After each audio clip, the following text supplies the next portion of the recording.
कक्षा 6 के सभी विद्यार्थियों का मेरे चैनल संस्कृत ज्ञानशाला में हार्दिक स्वागत है। आज मैं उपस्थित हूँ आपका पंचमः पाठा मम विद्यालय, पंचम पाठ और मम विद्यालय। मम का अर्थ होता है मेरा, मेरा विद्यालय अर्थात मेरा स्कूल। आइए इसकी हिंदी देखते हैं। इसमें मित्रों के बीच में वार्तालाप है, तो उसे देखिए। ऊषा चेतने तब विद्यालय कुत्रास्त। अब ऊषा जो है वो चेतना से कहती है, चेतने हे चेतने तब विद्यालय कुत्रास्ति, तुम्हारा विद्यालय कहाँ है। चेतना मम विद्यालय अत्र एव नगरे अस्ति, मेरा विद्यालय, मम माने मेरा, विद्यालय अत्र यहाँ, नगरे माने नगर में, नगर एव माने ही, नगर में ही है, मेरा विद्यालय नगर में ही है। तत्र एक सुंदरा पुस्तकालया एकम विशालम क्रीडांगणम सह च स्तः। और उसमें जो है विद्यालय में क्या है, वहाँ पर एक सुंदर पुस्तकालय और एक विशाल क्रीडांगण च स्तः, खेल का, क्रीडांगण का अर्थ होता है खेल का मैदान। ऊषा अस्तु तब विद्यालयस्य पुस्तकालये कीदृशानि पुस्तकानि सन्ति। अच्छा, तो ये बताइए कि तुम्हारे विद्यालय में पुस्तकालय में कीदृशानि किस प्रकार की पुस्तकानि पुस्तकें सन्ति हैं। अब चेतना क्या उत्तर देती है, मम विद्यालयस्य पुस्तकालये विविधानां विषयाणां पुस्तकानि सन्ति।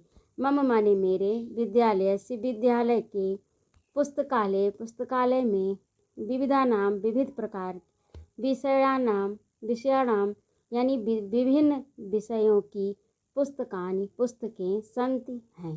तो हमारे विद्यालय में विभिन्न विषयों की पुस्तकें हैं। और अगला देखिए, फिर चेतना मम विद्यालय ऊषा समीचीनम तब विद्यालय कति शिक्षका सन्ति। समीचीन बहुत सुंदर। अब ऊषा उसे उत्तर देती है चेतना को कि बहुत सुंदर। तब विद्यालय कति शिक्षका सन्ति, तुम्हारे विद्यालय में कति माने कितनी, शिक्षिका माने अध्यापिका हैं, तब माने तुम्हारे, तुम्हारे विद्यालय में कितनी शिक्षिका हैं या कितनी टीचर हैं या कितनी अध्यापिका हैं, एक ही बात। अब चेतना क्या उत्तर देती है, चेतना मम विद्यालय पंच शिक्षिका सन्ति, मेरे विद्यालय में पाँच शिक्षिका अध्यापिका सन्ति हैं, मेरे विद्यालय में 5 शिक्षिका हैं। ते सर्वे महर्षि तुल्या, वे सभी महर्षि के समान हैं। कर्तव्यपरायण, अपने कर्तव्यपरायण हैं अर्थात अपने कर्म को करने वाली हैं, अर्थात अध्यापन में लगी हैं। शिष्य वत्सलाश्च सन्ति, और शिष्यों के प्रति वत्सला यानी प्रेम का भाव रखती हैं, स्नेह का भाव रखती हैं, स्नेहमयी हैं। और अगला है, फिर ऊषा फिर प्रश्न करती है, किम तत्र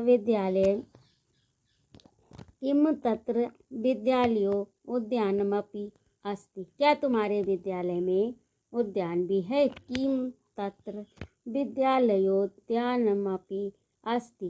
चेतना एवं मम विद्यालय एक सुंदर उद्यानम अस्ति, हाँ मेरे विद्यालय में एक सुंदर, उद्यानम का अर्थ होता है बगीचा, बगीचा भी है। यत्र मनोहराणि पुष्पाणि विकसन्ति, उसमें मन को हरने वाले पुष्पाणि फूल, पुष्पाणि बहुवचन, विकसन्ति खिलते हैं, उसमें बहुत सुंदर सुंदर मन को हरने वाले मनोहर फूल खिलते हैं। अब ऊषा फिर पूछती है, ऊषा तब विद्यालय अन्यति किमस्ति, और तुम्हारे विद्यालय में क्या है। चेतना मम विद्यालय संगणक कक्षा अपि अस्ति, मेरे विद्यालय में एक कंप्यूटर कक्ष भी है। अपि माने भी है, अपि माने भी, अस्ति माने है, विद्यालय में, मम मेरे, संगणक कक्षा यानी जहाँ कंप्यूटर रखा जाता है उसका कक्ष अर्थात उसका कमरा, कंप्यूटर का कमरा। ऊषाम समीचीनम, बहुत सुंदर। तब वस्त्राणि तु नूतनानि दृश्यन्ते, तुम्हारे वस्त्र बहुत ही सुंदर और नूतनानि यानी नए लग रहे हैं। कुतः क्रीतवती, तुमने कहाँ से लिए हैं, तुमने कहाँ से खरीदे हैं। चेतना किम त्वं न जानासि, क्या तुम नहीं जानती, यत् मम विद्यालये सर्वेभ्यः छात्रेभ्यः निःशुल्कं पुस्तकं स्वीकृत पादत्राणं वस्त्राणि च दीयन्ते। किम माने क्या, त्वं माने तुम, न माने नहीं, जानास तो क्या तुम नहीं जानती कि यह मेरे विद्यालय में सभी लोगों को यानी सभी छात्रों को निःशुल्क पुस्तकम यानी बिना किसी फीस के, बिना पैसे लिए पुस्तक यानी किताबें, श्वेत बैग जिसमें किताबें रखी जाती हैं, स्कूल बैग, पादत्राणम यानी जूते, वस्त्राणि वस्त्र, दीयन्ते मिलते हैं या दिए जाते। मेरे विद्यालय के द्वारा सभी छात्रों को निःशुल्क पुस्तक, बैग और जूते, वस्त्र दिए जाते हैं। अब उषा कहती है कि उषा तहि बहु सम्यक, बहुत अच्छा, एवं श्रूयते यत् तव विद्यालये मध्याह्न भोजनमपि लभ्यते।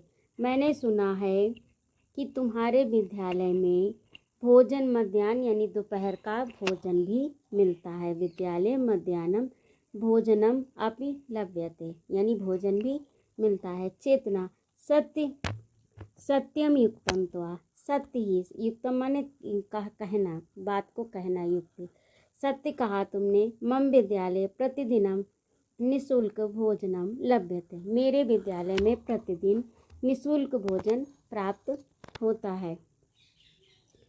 एतदर्थ एका पाकशाला अस्ति, उसके लिए, एतदर्थ का अर्थ होता है उसके लिए, एकाएक पाकशाला यानी रसोई, अस्ति उसके लिए एक रसोई भी है। तत्र धनेश्वरी, वहाँ पर धनेश्वरी, सुशीला, किशोरी, चेती, ये तीनों महिलाएं, त्रिसी मिलित्वा, ये तीनों महिलाएं मिलकर भोजन निर्माणम कुर्वन्ति, भोजन निर्माणम कुर्वन्ति, भोजन का निर्माण करती हैं। और आगे देखिए, उषा बहु उत्तम, बहुत उत्तर, त्रही तब विद्यालय उत्तम, तब तो तुम्हारा विद्यालय बहुत ही उत्तम है। चेतना आम, हाँ, निश्चयेन मम विद्यालय उत्तम, निश्चय ही मेरा विद्यालय उत्तम है यानी अच्छा है। मम विद्यालयस्य परीक्षा फलम प्रतिवर्षम श्रेष्ठम भवति, मेरे विद्यालय का परीक्षा फल प्रतिवर्ष हर साल श्रेष्ठ होता है। तत्र पठित्वा, वहाँ पढ़कर, हम या मैं आत्मनम गर्वम अनुभवामि, मैं अपनी आत्मा में गर्व अनुभव करती हूँ वहाँ पढ़कर, क्योंकि मेरा विद्यालय बहुत अच्छा है। उषा सत्यम एवं विधा विद्यालया एवं देशस्य गौरवम वर्धयन्ति, उषा सत्य कहा, ऐसे विद्यालय ही देश के गौरव को बढ़ाते हैं। तो ये आपका पाठ हुआ। और आगे है आपका शब्दार्थ। शब्दार्थ में है कति कितने, समीचीनम बहुत अच्छा, क्रीड़ांगणम खेल का मैदान, संगणक कक्षा कंप्यूटर कक्ष, नूतनानि नई श्वेत स्कूल बैग, पादत्राणम जूता, पादकोशा मोजा, पाकशाला रसोई घर, आत्मानम अपने को, एवं विद्या इस प्रकार, ते माने वे लोग या वे सभी, वर्धयन्ति बढ़ाते हैं। तो इसे आप अपनी उत्तर पुस्तिका में नोट करिएगा। और आगे देखिए और इन शब्द अर्थ को याद भी कीजिएगा। अभ्यास में है आपका उच्चारणम कुरुत पुस्तकायाम च लिखति। तो पहला है क्रीडांगणम शिष्यवत्सलाश्च कर्तव्यपरायणा मनोहराणि संगणकम बहु उत्तमम। और दूसरे में है पूर्ण वाक्येन उत्तरत, पूरे वाक्य में उत्तर दीजिए।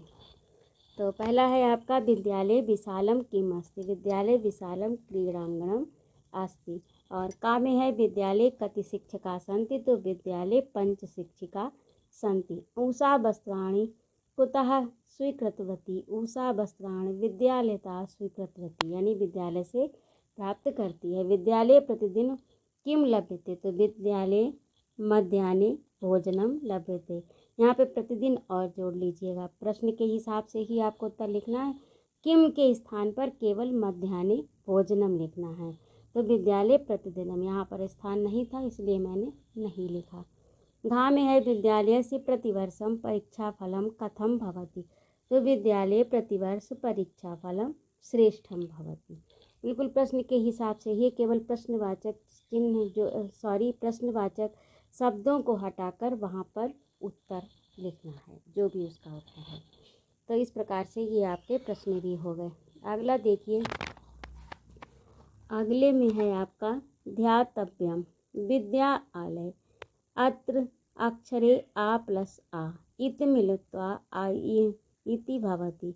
अब इसमें है विद्यालय, तो यहाँ पर अत्र माने यहाँ, अक्षरे माने आ प्लस आ, विद्या का आ और प्लस ये आलय का आ, तो दोनों आ मिलकर क्या हो गए, बड़ा आ हो गया। इति मिलित्वा ये मिलकर आ इति भवति, ये दोनों मिलकर आ हुए होते हैं। अतः समान स्वर वर्णानाम मेलः दीर्घा संधि भवति। अर्थात इस प्रकार के समान स्वर के समान वर्णों के मेल को दीर्घ संधि कहते हैं, जहाँ पर एक जैसे वर्ण मिलते हों, जैसे आ रा। अब उदाहरण में इन्होंने नीचे दिया है, देखिए, जैसे आ प्लस आ बराबर आ प्लस आ, बड़ा आ है और छोटा आ भी है, तो तब भी आ होगा। बड़ा आ बड़ा हो आ आता हो तब भी आ होगा। ई और बड़ी ई हो या बड़ी ई हो प्लस ई तब भी ई होगी, क्योंकि ये समान है तो उनका जो है बराबर में यही आएगा। ऊ प्लस ऊ अथवा बड़ा ऊ प्लस ऊ बराबर ऊ, रिर प्लस रिर बराबर रि। तो इस प्रकार से जब इस प्रकार के वर्ण आपस में मिलते हैं समान स्वर वाले, तो वहाँ पर क्या होता है, दीर्घ संधि होती है। आकाशवर्ण दीर्घ सूत्र है, ये इसका सूत्र है। अगला देखिए, रमेश इति पदे द्वय शब्दों इस्तः रमा प्लस ईस।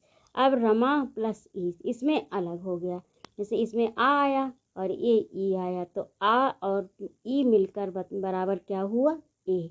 अत्र द्वय अक्षरे आ प्लस ई इति मिलित्वा, यहाँ पर द्वय अक्षरे आ और ई मिलकर ए इति भवति, ए हुए हैं। असमान वर्णानाम मेलः गुण संधि भवति। इस प्रकार के असमान जो वर्ण मिलते हैं तो वहाँ पर क्या कौन सी संधि होती है, गुण संधि होती है। जब समान वर्ण मिलते हैं तो वहाँ पर दीर्घ संधि होती है, और जब असमान वर्ण मिलते हैं तो वहाँ पर गुण संधि होती है। इसे आप याद कर लीजिएगा, ये आपके काम में आएगा। ये संस्कृत व्याकरण के अंतर्गत आता है।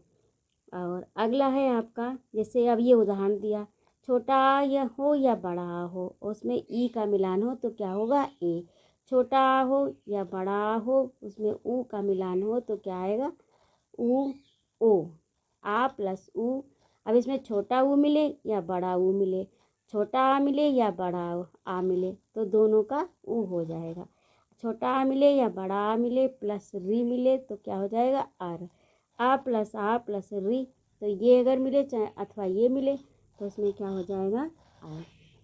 तो इस प्रकार से इसे आप याद करिएगा और समझने का प्रयास करिए। यदि कोई समस्या हो तो कृपया मेरे कमेंट बॉक्स में लिखिएगा। अगला आपका है प्रश्न नंबर 3, संधि कुर्ता। संधि कीजिए। संधि का अर्थ होता है जोड़ना और विच्छेद का अर्थ होता है तोड़ना, यानी अलग अलग करना। जब शब्दों को अलग अलग किया जाता है तो उसे विच्छेद कहते हैं। जब दो शब्दों को जोड़ा जाता है तो उसे संधि कहते हैं। जैसे विद्या, विद्या का अर्थ होता है ज्ञान, विद्या जो आप पढ़ते हैं। आलय माने घर, तो विद्यालय का घर, विद्या का घर अर्थात विद्यालय। इस प्रकार से दो शब्द जोड़े गए और दोनों का एक सार्थक अर्थ निकल कर आया। और संधि विच्छेद में ये भी है कि जो भी आप जोड़ें अथवा तोड़ें तो दोनों का, ये नहीं कि इसका अर्थ निकल रहा है इसका कुछ भी अर्थ नहीं है, तो फिर गलत हो जाएगा। तो दोनों शब्दों का जोड़ने पर और तोड़ने पर एक सार्थक शब्द बनना चाहिए। तो अगला है धन प्लस ईश्वरी। तो धन, जैसे देखिए इसमें बताया गया था आ प्लस आ बराबर ई, तो धन में का आ और बड़ी और आ और बड़ी ई मिलकर क्या हो गया, धनेश्वरी। अब जैसे कुत्र अस्ति, आ प्लस आ बराबर बड़ा आ, तो क्या हो गया, कुत्रास्ति।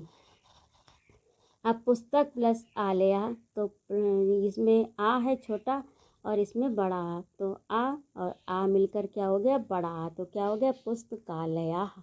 और विद्यालय प्लस उद्यानम, तो क्या हो गया, विद्यालयोद्यानम। और या और ऊ मिलकर ओ बन गए।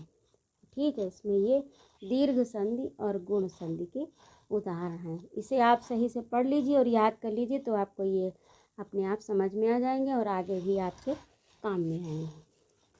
अब अगला देखते हैं। अगले में है आपका कि अधोलिखितानि वाक्यानि एकवचने परिवर्तयति, यानी जो अधोलिखित ये नीचे जो वाक्य दिए गए हैं तो इनको वचन में परिवर्तित करना। लट लकारा दोनों ही वर्तमान में है। तो पहला है ते लेखम लिखन्ति, तो उदाहरण दिया है सह लेखम लिखन्ति। अब यहाँ पर बहुवचन है और ये आपका एक वचन हो गया।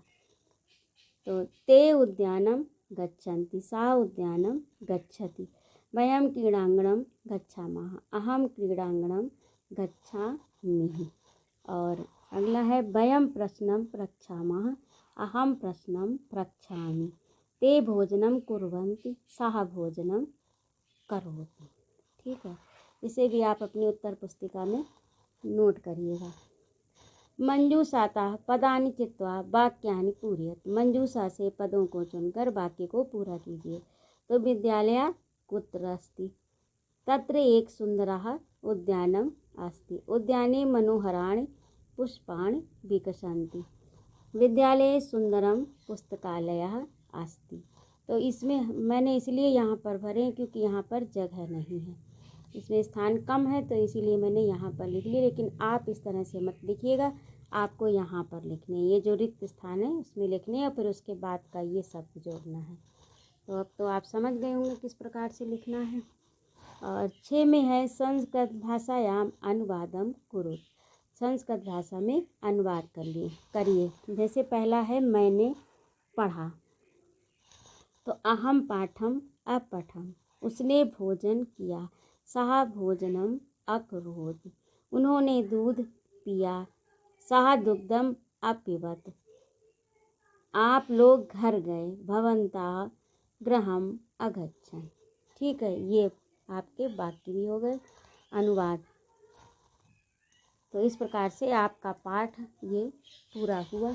अगला पाठ लेकर मैं शीघ्र उपस्थित होती हूँ और यदि कोई समस्या हो, कोई प्रश्न हो तो कृपया मेरे कमेंट बॉक्स में लिखिएगा। और यदि आपको मेरा पढ़ाना अच्छा लगता हो तो कृपया मेरे चैनल को सब्सक्राइब कर दीजिएगा, लाइक कर दीजिएगा और शेयर कर दीजिएगा। जय माँ भारत।